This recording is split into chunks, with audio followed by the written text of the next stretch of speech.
Join us and unwind with a good book. Welcome to Relaxing Reads. Hi, it's Deb in Halifax. Hi, it's Simone in Vancouver. Hey, it's Tanya in Edmonton. Our latest read is Pebble and Dove from Amy Jones.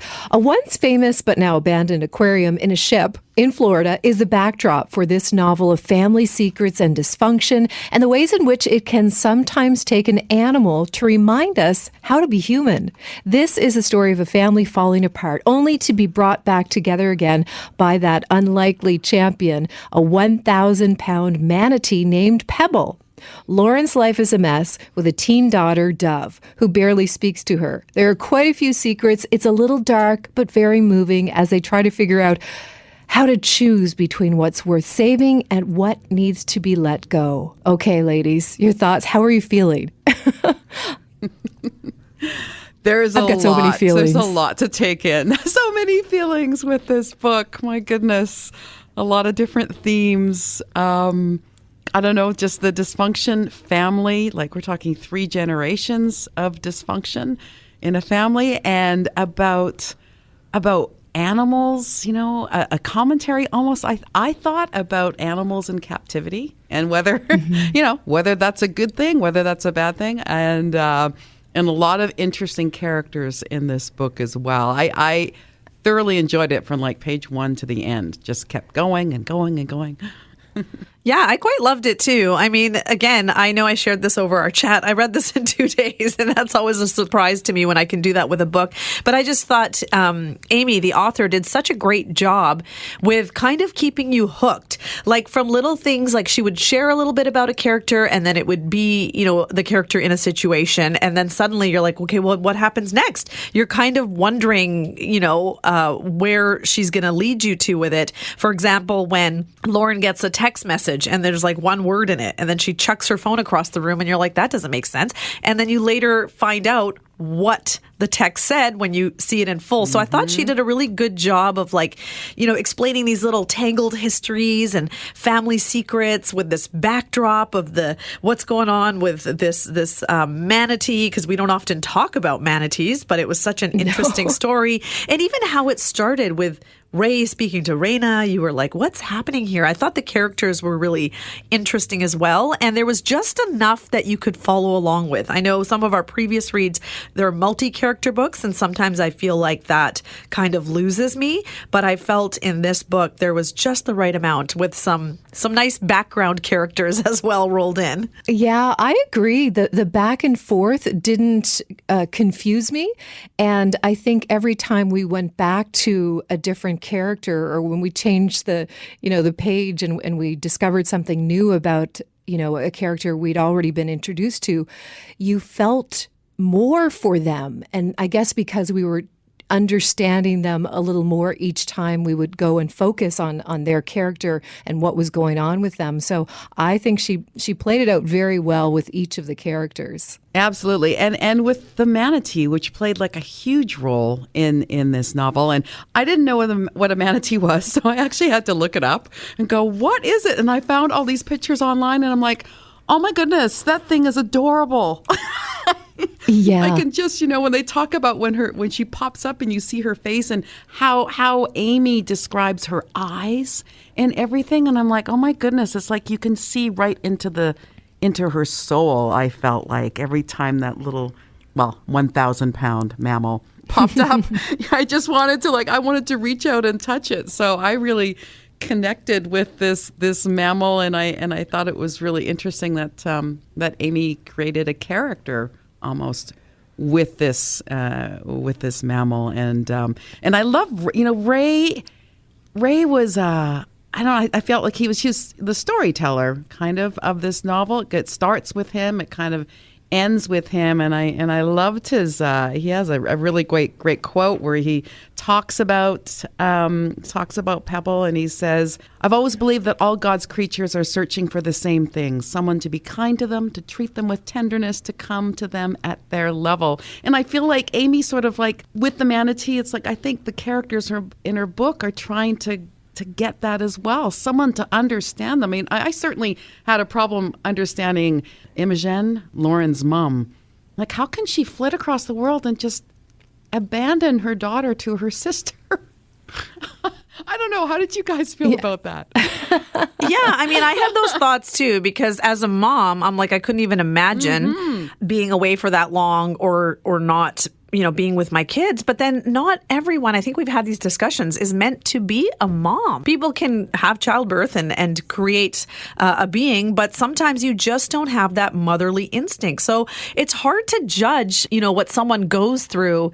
And I know some moms, like, it took them a while to connect, like maybe they didn't connect to their children when they were babies, but now when they're little people with personalities and you can actually talk to them, it's not just all sleep, diapers, what has my life become?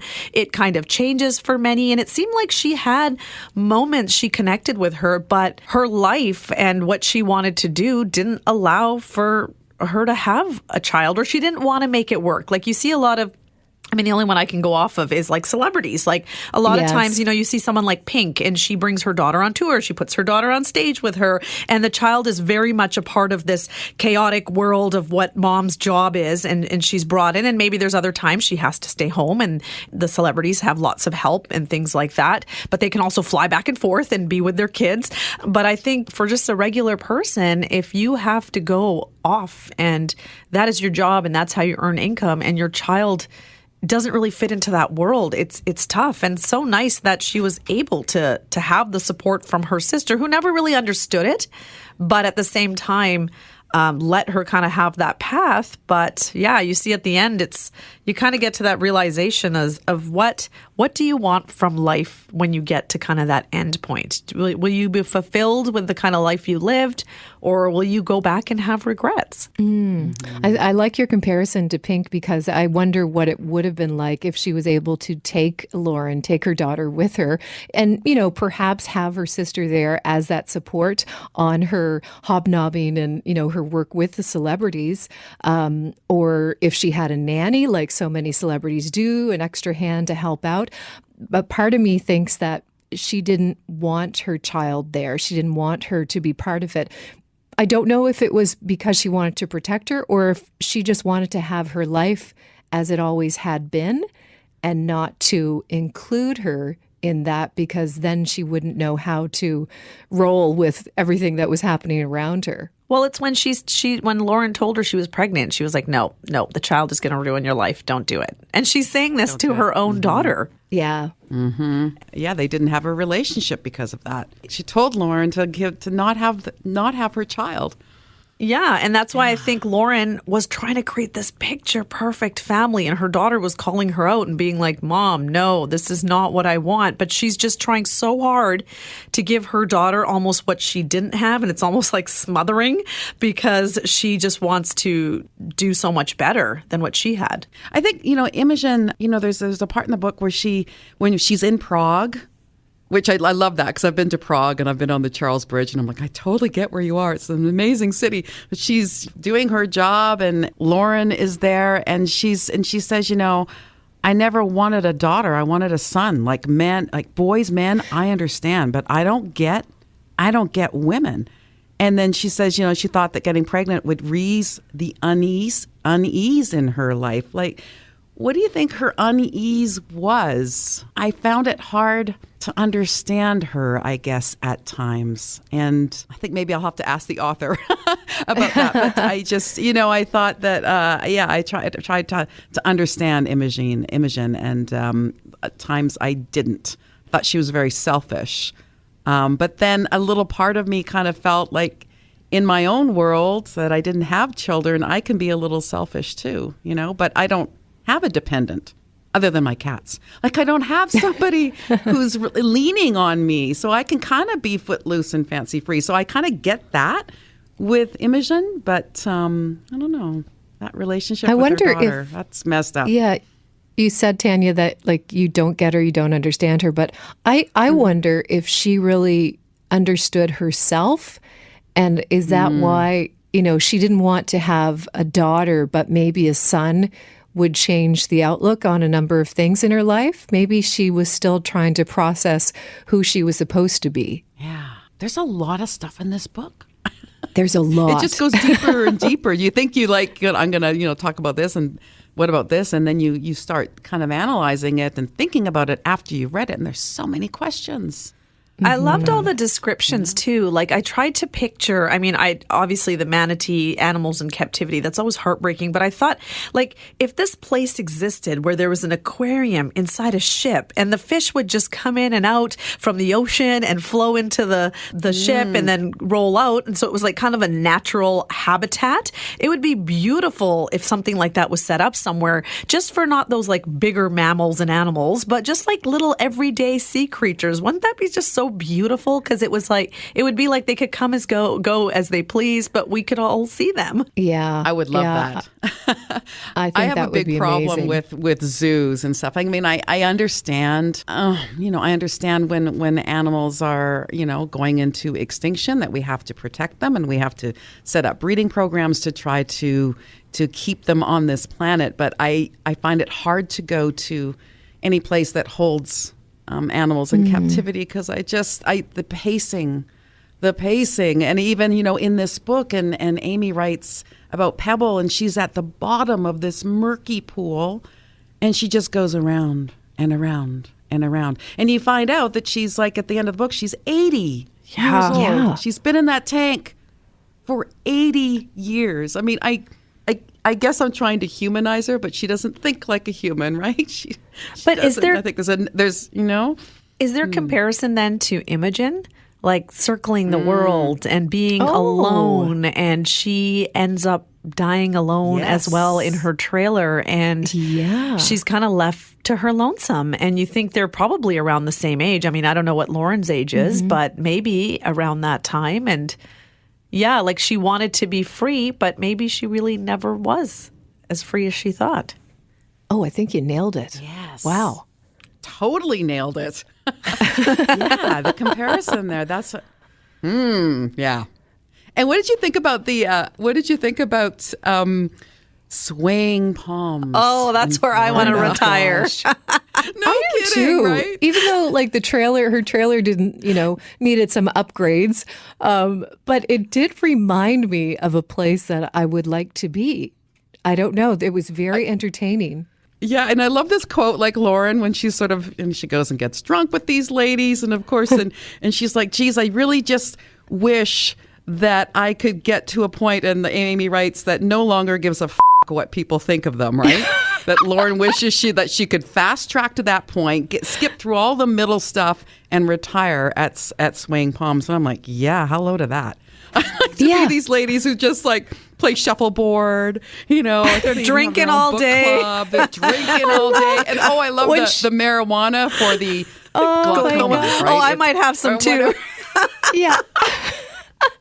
When she first got the invitation to play shuffleboard, I'm like, oh my God, what would I do if somebody asked me to play shuffleboard? I mean, you'd have to go, but how amusing. And even Carol, like shooting her with darts. She's on the lawn. Yeah. Like if you think about it, we would never do that to our neighbor now, but maybe in 30 or 40 years when we've lived a full life and don't care anymore, we will be like, get off my lawn or I will shoot you with a dart. Carol is an gosh. interesting study, Dr. Harvey. It's an interesting, like I found as a reader, because you find out that Carol and Imogen were very, very close. Yeah. And then, within like in the last 2 years, they weren't. And you're like always wondering, like, what happened? What happened? And then you find out that how people can be so cruel to one another, right? Imogen was incredibly cruel in the things that she said to Carol. And it's like, no wonder Carol said, F you, I'm out of here. Yeah. You go live your sorry little life, And that's what I love. Carol's always writing up like these. The grievances. The grievances. Oh my There's a point gosh. where it says like back in 2017, she was only allowed to write like one grievance per week. I'm like, oh my God, she is busy. Yeah. Well, think about it. If you're retired and you have nothing else to do, what are you going to do? You're just going to sit there and either just live your life or be annoyed at everybody else living their life, right? Yeah, that's right. It gave her something to do, keep her mind occupied, just like a crossword would do. What did you think? I mean, we didn't get a lot of the storyline between Lauren and her husband.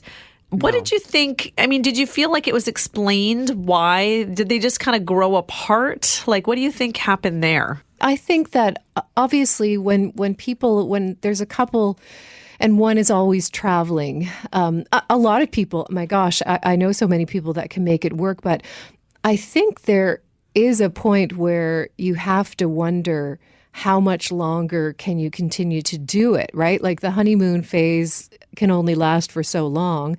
So I wonder if there was more to his story than we learned. But I also think that Lauren just didn't see so many things. She was so preoccupied with, Simone, you'd mentioned, creating that perfect life that she didn't have. And she was focusing on so many things, yet not focusing on anything. So I don't think that she recognized that there would be anything wrong with her marriage. Yeah. Mm-hmm.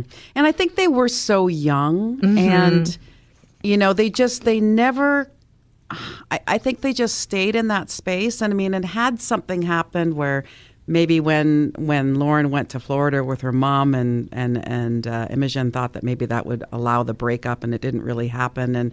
And there's a really kind of poignant moment in the novel where one of the ladies in Florida said, because Lauren's like, well, Jason knows me better than anyone. And one of the women in the trailer park says, well, just the people who've known us the longest aren't always the ones who know us the best, because sometimes they never see the person as they are now. They just live as they were.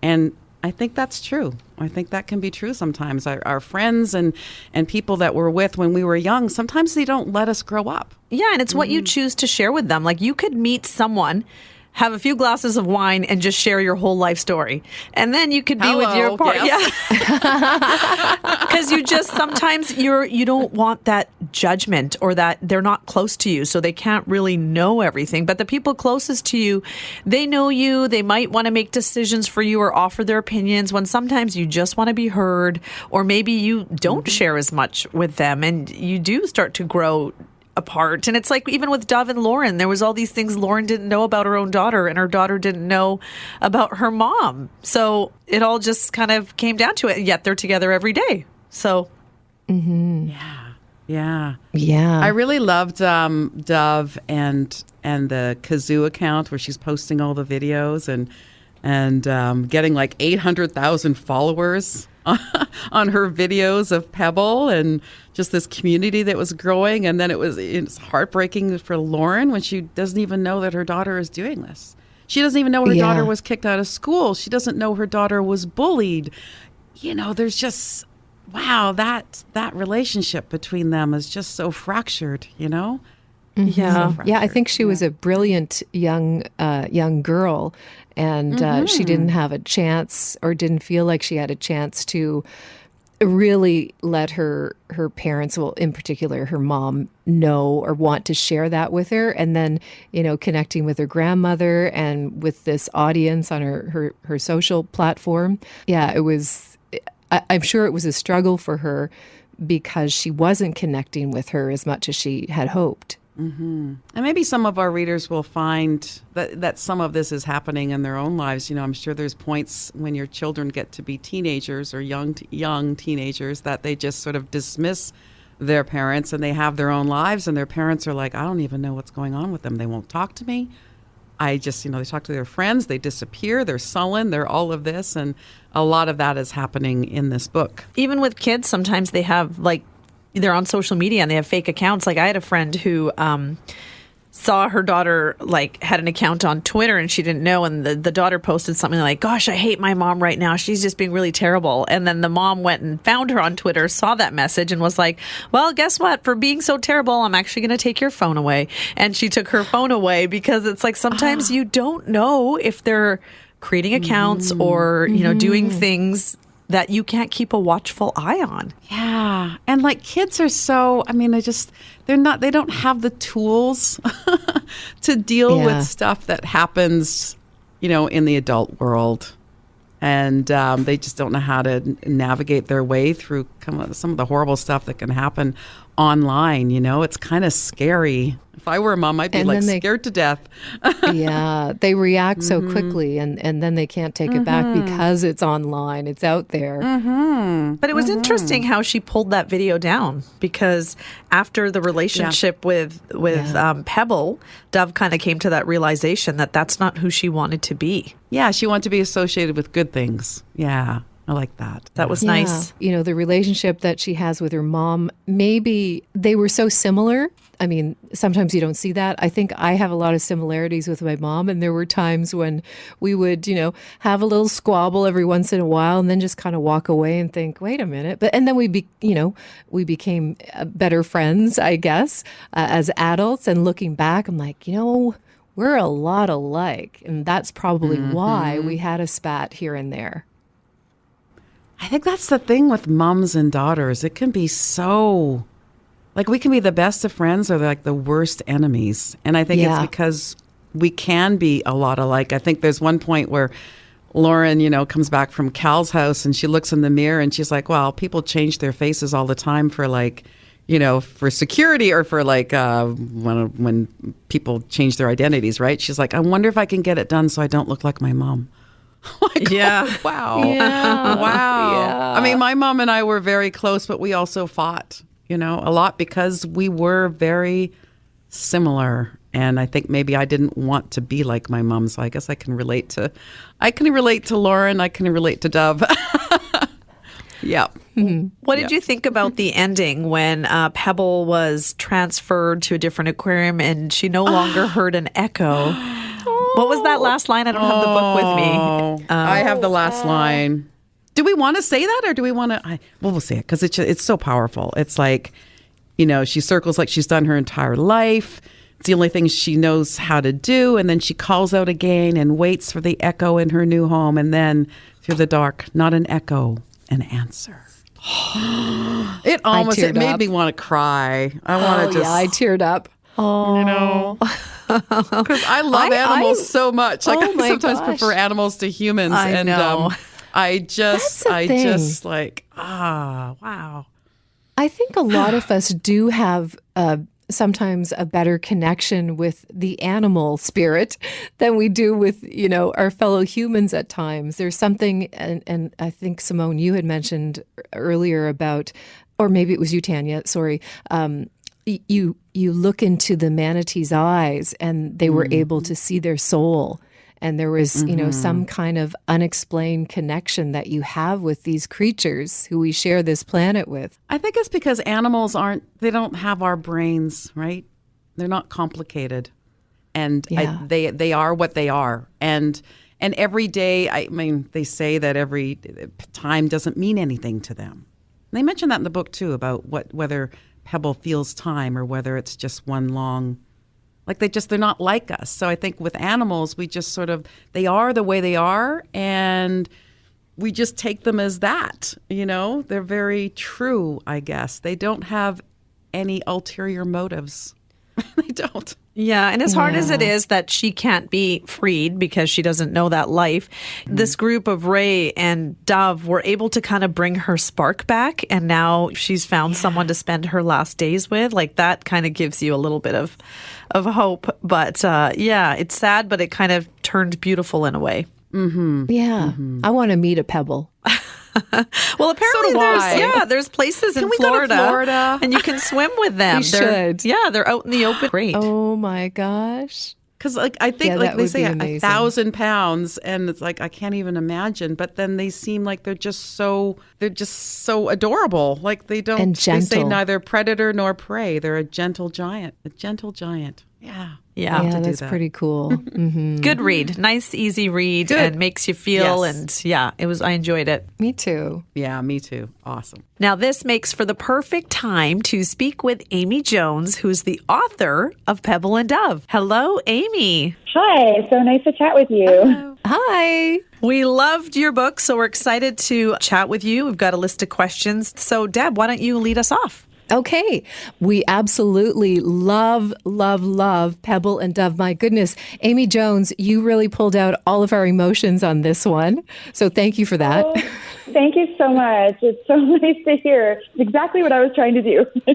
Oh my gosh, yeah. Back and forth with different characters. And each time we heard, something new or learned something new, I think we really got into them, what was going on with them even more so. But where did the idea come from? It's sort of I think a lot of my work, it came from two different places. So, I've always been really fascinated by manatees, which is, maybe a little strange to say, but, when I spent a lot of time in Florida growing up and, as an adult as well. And, you see, they're just everywhere. If you're out on the water, you see them quite often. And I just thought there's so much that I love about them. They're just such interesting creatures because they have no predators naturally in the wild.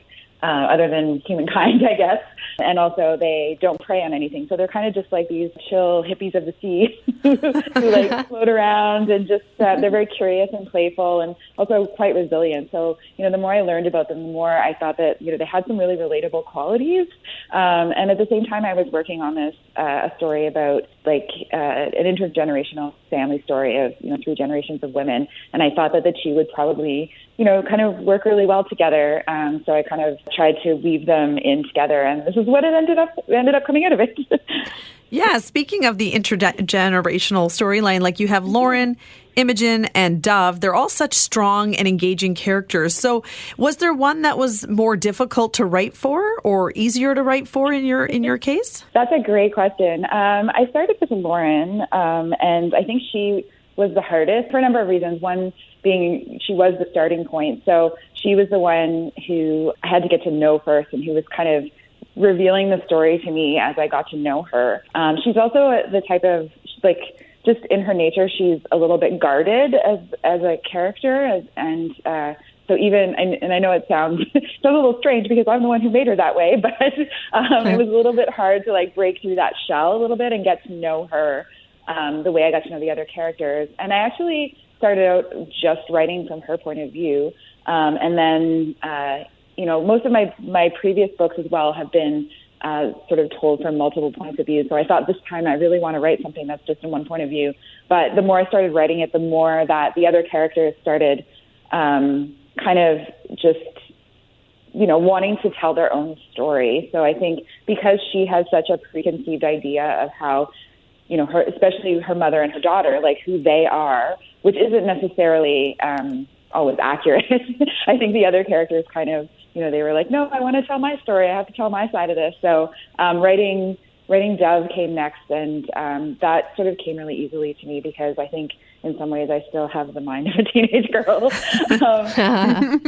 Yeah, and then Imogen was last. I kind of brought her in at the very end, and she was also a little. Her voice came a little bit more easily to me, just because I had already seen her through so many other different lenses. So when the time came for her to tell her own story, she was I knew her pretty well already. So really, it's just the getting to know the characters that can be hard, especially when they're the type of character that doesn't really want to let people in. Mm-hmm.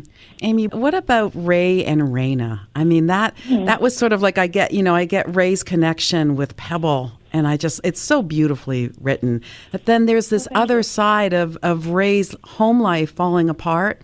He and his wife, Raina has gone through 3 miscarriages, and it's so heartbreaking to read. So his story in amongst the other stories, how did that all come about, and what were you trying to sort of focus on by bringing him in and talking about his life both at home and also with his relationship with Pebble?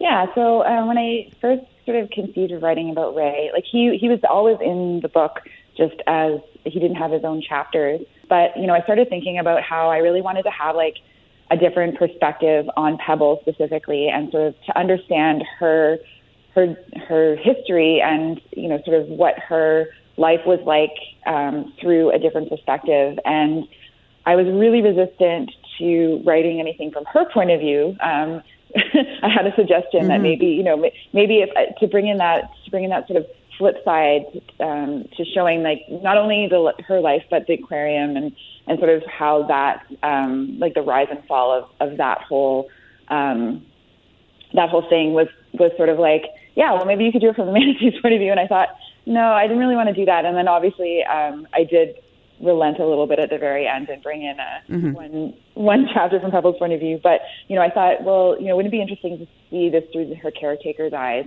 And when I started writing his story, I didn't just want to make him be,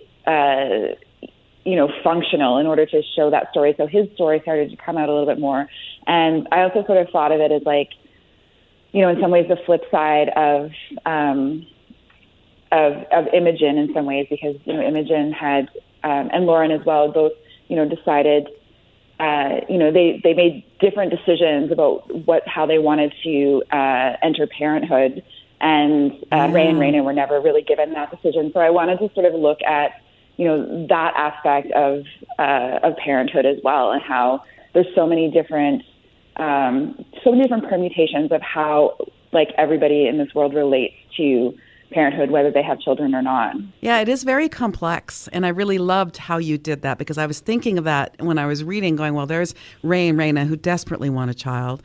There's Imogen who had a child and thinks it ruined her life. And then there's Lauren who wants to be the mom that she never had. And yet Dove is like, yeah, whatever, So yeah, it's really interesting, really compelling. Oh, thank you. Thank you so much. I think one of the characters, or a lot of stories, the backdrop, the setting, or the location can become a character as well. And I think that the Swaying Palms Trailer Park was one of them. And it is so familiar. We've all agreed that we need to go there. We need to be there. Yes. But I have recently had a conversation with a friend whose parents are getting ready to go to Florida. They're snowbirds. And just hearing them talking about this place, this community they've been going to for a number of years, really, as I was reading about this, I'm like, oh my gosh, those characters, I know those characters. I know that's who they are. So it felt very familiar. That's so good. I think that, there's so many communities like that in Florida.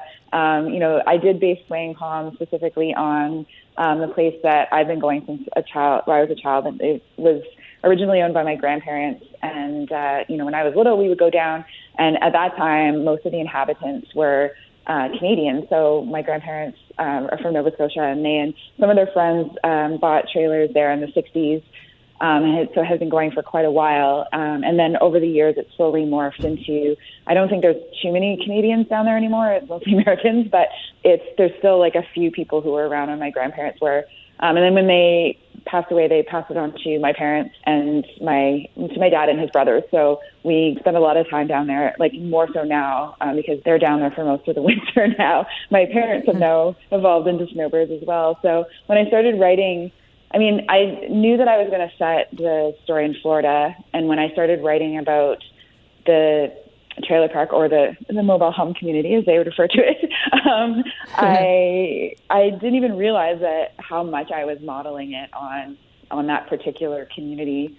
And in particular, the trailer, Imogen's trailer is like exactly like my parents' trailer, like the little wow. Yeah, the rock that has to go in front of the door, and the wrench that you need to turn on the shower. Yeah, they've done some work to it, but it's basically the way it was since my grandparents bought it. So yeah, and then I was looking it over. I was like, oh well, I guess that's how it's going to go.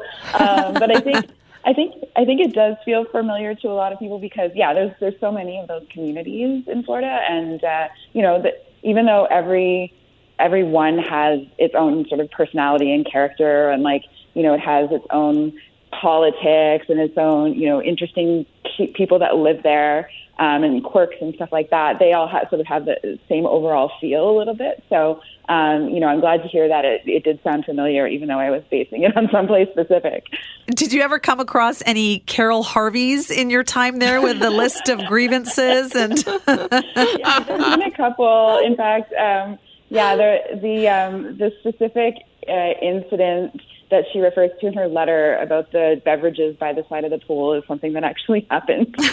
Oh, wow. Yeah, there was like a whole thing. My stepmom was like swimming laps, and she had like a bottle of water so she could drink to hydrate herself while she was exercising, and someone complained because you weren't allowed to have beverages within like 5 feet of the pool or something like that. Oh, So my. she said, yeah. So, I mean, most of the time, I mean, I think it's like anywhere, right? You have like bring a bunch of different people together, then some people are going to be real sticklers about rules, and some people are going to be a little bit more lax. And I think, you know, a lot of times those communities can be protective as well, like, because even though, you know, you're allowed to like have your families there and stuff like that for a certain amount of time, it is a retirement community, and, you know, a lot of people sort of want things to be quiet and peaceful and to sort of like, you know, live in a particular way. So, I mean, you have to sort of take all of that, I think, with a little bit of grain of salt and a little kindness, which I was kind of, you know, wanting to display by, like, you know, that was kind of why I decided to write a chapter from Carol's point of view, because, you know, she was kind of such a, you know, a curmudgeon throughout the whole book, that I wanted to kind of show that, you know, there's a little bit of a reason behind it as well, through her chapter, and also through, you know, revealing a little bit about her and Imogen's relationship. Yeah, at first she wasn't very likable, but it was nice to see that part of her when she's like to Dove, she's like, "Let's go, I'll take you there," and she kind of softened a little bit in that time. So that was nice to see. I know, I love the part where she bought a remote and programmed to like Imogen's TV and like messed with her by playing different shows. I'm like, oh my gosh, she has way too much time on her hands. Yes. Of course she does. Yes, All of them do. I think that's part of it too, right? Is especially if you're used to, you know, having a family or working or whatever it might be, and all of a sudden you're just like, every day is kind of the same. And some people really thrive in that, and some people get really bored and antsy. Yeah. Well, I love Frank and him building like all those things because he got bored. Yes. So he just Exactly. gets up and builds these weird sculptures. Yes. I love it. And then you got the shuffleboard ladies day drinking, having some marijuana for their supposed glaucoma. Yes. Yeah. So fun. Oh, that resonates I want to go with there. a lot of us. I've never been to Florida, and I totally wanted to go to Florida after reading this book. Like, good. totally. Yeah. Especially that sunset, the way you described the sunset. I'm like, oh my goodness, I didn't know about the sunset, so I need to go. Seriously. It's funny because on the Gulf Coast, like, the sun sets over the water, and on a lot of the beaches, you'll see like people wait for the sunset, and then they applaud, which I think is really cute. Oh, wow. Yeah. Oh my gosh, Or like people that's will cool. plan their weddings on the beach right at sunset, so you see a lot of weddings as well. Yeah, it's really lovely. Like, I know Florida there's some like negatives about Florida for sure, and like I think it gets a bad rap, but generally I think it's such a beautiful place. Like, just the nature there is just so different from, you know, what we have up here in Canada. So I think, you know, it's just like, if you go there and you can appreciate it for what it is, I think it's, and you know, obviously it's also, you know, nice and warm when we're freezing up here. So Yeah. Amy, I have to ask you, are those ants real? Like, are those ants that crawl up Lauren? That actually happened to me. That was something that Oh my goodness. No. So I didn't step on it, but I was getting out of a kayak, and I put my hand down to like help myself out on the ground, and then I put my hand right in the fire ant hill. I looked down and I just saw them. I was like, why is my hand turning red? So can you like shake them off, or do they not fall off? No, I shook them off, and then I put my hand immediately in the water, but I still have like, I probably had about 50 bites like all over my hand and like my forearm. Oh my gosh. They weren't like, they're not venomous, I don't think. I was too scared to Google it. I was like, I don't know what's going to happen to me. They turned into like, they look like little blisters, like little pustules all over my hand for like a few days. It was, yeah. And I think I was just like pulsing from the adrenaline of it. So I was like, oh no. Oh yeah, no doubt. Yeah. But they're all, yeah, you have to be really careful. Like they're like, I mean, it's the thing about nature there, right? Is that it's like, it's just so pervasive. Like, it will try to get into your house. It will be all over you at all times. So you really have to like to also be on guard, especially if you're spending any time outside, like, you know, on the water or, you know, in the woods or anything like that. You really have to sort of be a little bit more on guard than you would here, I think. Yeah. Amy, is there something that no one has asked you yet about the book that you wanted to share? You know, I've been racking my brain about this one. And, you know, I don't think so, because like, really, you know, once I put a book out into the world, I never know how people are going to respond to it, or the things that are going to be interesting to them, or things that they're going to want to talk about, or things that they'll pull out of it. And often I don't even know sort of what the themes are that I'm dealing with until readers pull them out. And so one of my favorite things is just, having these kinds of conversations and seeing what kind of questions people come up with. I guess, my favorite thing to talk about in relation to the book are manatees. Just because I love talking about the relationships and the characters and stuff like that as well. But I did so much research into manatees, so I know so many random manatee facts, and just learn so much about their history and how, for instance, they have, for a long time, they were on the endangered species list.